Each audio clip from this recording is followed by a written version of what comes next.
Hi guys, I'm Miss Natty, aka Natiluv Tarot. First and foremost, please like, share, and subscribe, okay? And follow all of my platforms. My information is listed in the description, as well as you can check the community board. I also have my platform information up there. So a trending topic right now is how to emotionally heal yourself. So we're going to take a moment to kind of just talk and vibe. I may pull some cards, if seem fitted. But emotional healing is something that, we all have to go through, and we all should go through at some point in time. I know for me, it took a lot. So I'm about to get real personal with you guys. So although I am a reader, I still go through everyday life shit. Just like everybody else. I shit, I breathe, I bleed, just like everybody else, okay? And yes, I rely heavily on my intuition and my spiritual team to guide and protect me and to give me messages, but I still go through stuff.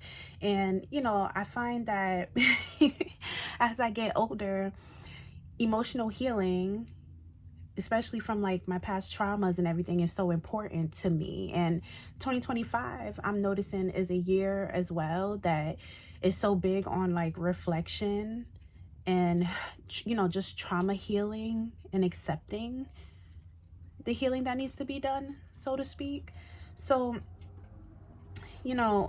emotionally, like I noticed, like even like for 2024, my emotions would be up and down, and it was like a yo-yoing effect a lot of times. And I used to think to myself like, all right, I have it under control, and then the next minute it's not in control, clearly.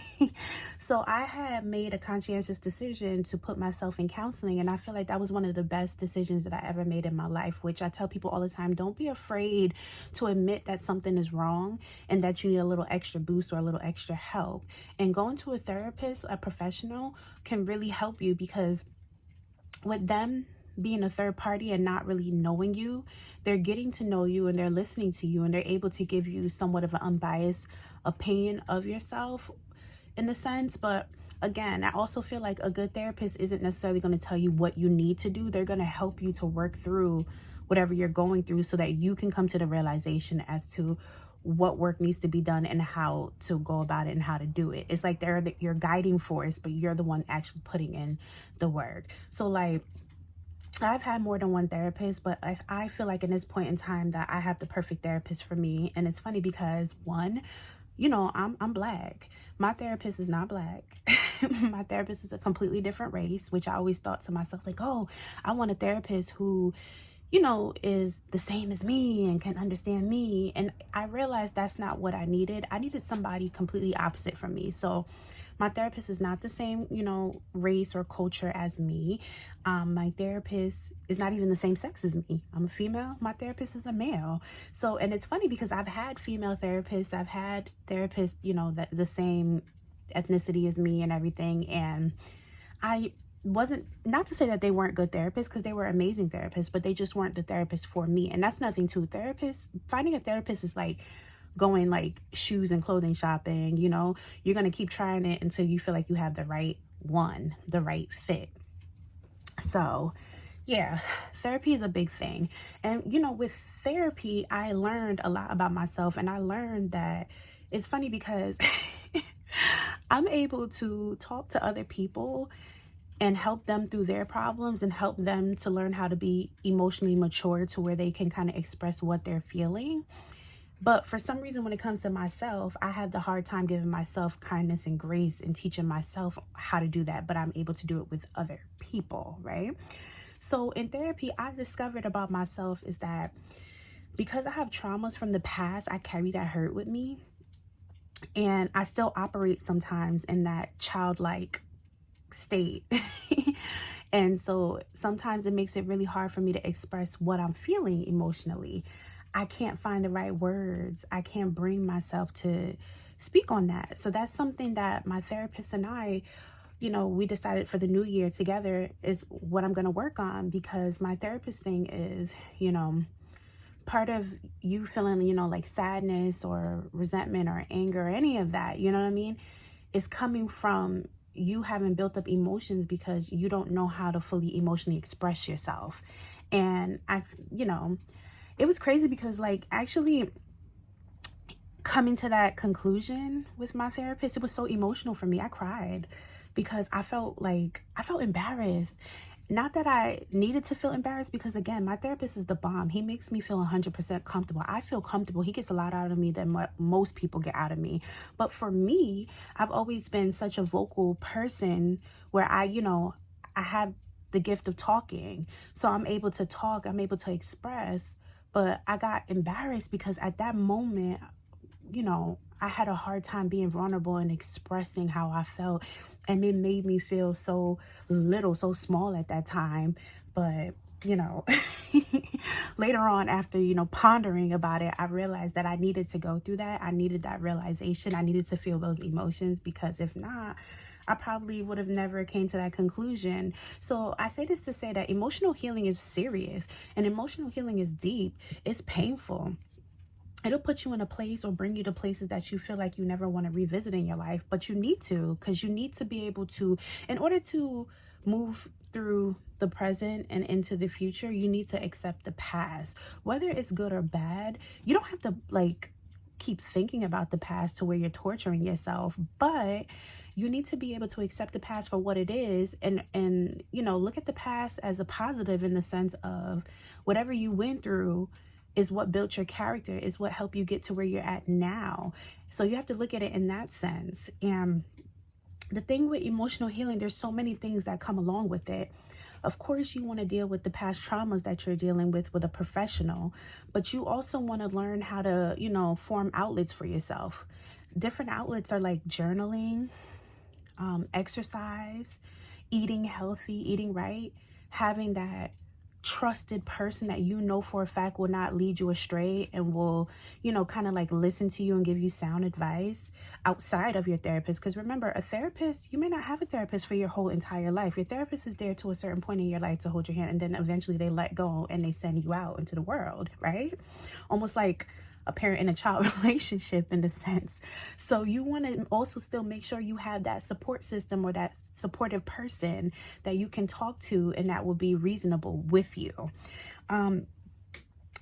There's reading books, self-help books, doing different shadow works. There's so many ways that you can really connect to emotionally heal. And that's just some stuff. But I do have my self-care cards here. So let's see what Spirit is saying will be beneficial for 2025. So for the women and even the men, connect with your womb, right? So the women, your body's a temple, your womb is everything. And our menstrual cycles hold a lot to our story. So pay attention to when you're menstruating. And for the men, your area down there is very crucial too.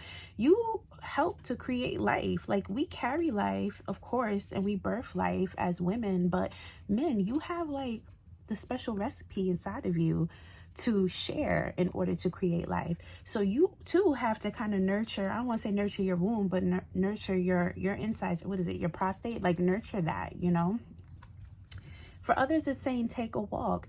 And walks are emotionally healing, because walks allow you to be present. When you're walking, you're able to take in nature, take in the scenery, right? Take in the fresh air. You're able to lessen your stress levels. You're able to just breathe and really just focus on that moment and kind of just bringing back your awareness to what's around you and how you're feeling, right? What else is Spirit saying?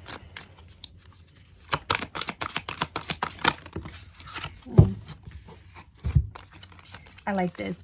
Burning bowl ritual. So with a burning bowl ritual, what you can do is the things that you are ready to let go of in your life for the better of you, you write it out on a piece of paper, you pour your emotions into it, and then you let the universe know that you're letting it go. It's out of your hands now. You accept it for what it is. You appreciate what is done for you, and it has to go, and you burn it. And then once you burn it, release those ashes into the air and let nature, let Mother Gaia take care of the rest, right? Beauty ritual for my men and women. It's about glowing up. Emotional healing is about taking care of you, and not just spiritually and emotionally, but also making sure you look good. Because when you look good, you feel good. And ultimately, when you feel good, that affects your emotions and how you deal with people, how you talk to people, and how you feel about yourself and how you deal with yourself, right? Again, this says connect with fire. You can connect with fire through doing burning bowls, but connecting with fire is also about lighting candles, which I would also connect that to aromatherapy. So if you're not someone who practices spirituality to where you light spiritual candles, you don't have to just light spiritual candles for whatever you need. You get what I'm saying? Because you can light spiritual candles to help with emotional healing, right?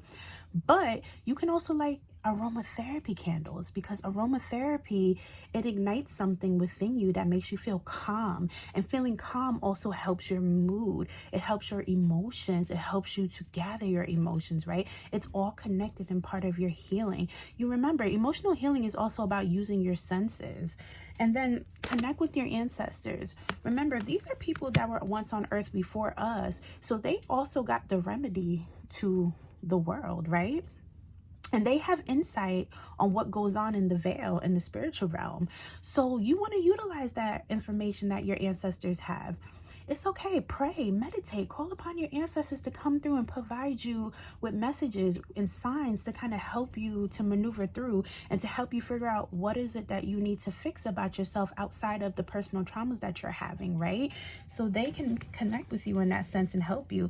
And look at this one here. It says, write a gratitude list. Gratitude is always the attitude. When you're thankful for what you have and you appreciate what you have, that in itself too is emotional healing, because it makes you feel good about what's present in your life, whether it's small, whether it's in between, or whether it's big. All of that makes a difference, right?